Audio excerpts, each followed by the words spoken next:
nagtulak sa akin more than anything at ito yung nagpalakas din ng loob ko na ituloy namin tong project na to. Actually, itong tatawagin kong taong to, pareho po kaming hindi pinaniwalaan itong pamilyang to.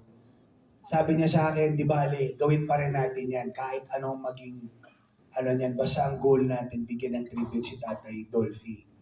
Walang iba kundi ang aking kapatid, ang aking tito. Walang iba kundi si Baldo, Valdo Quizon.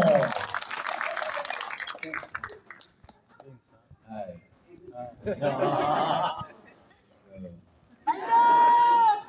Ay!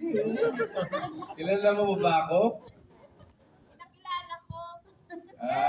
Ang tayo pala mo nating kapatid na Muslim. Salamalaikum po sa inyo. Salamat po sa pagsuporta sa pelikulang Pilipino at syempre sa Humanong Dariles.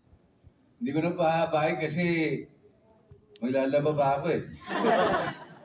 Pero ito po'y hindi lang legacy namin, ito po'y legacy ng aming ama.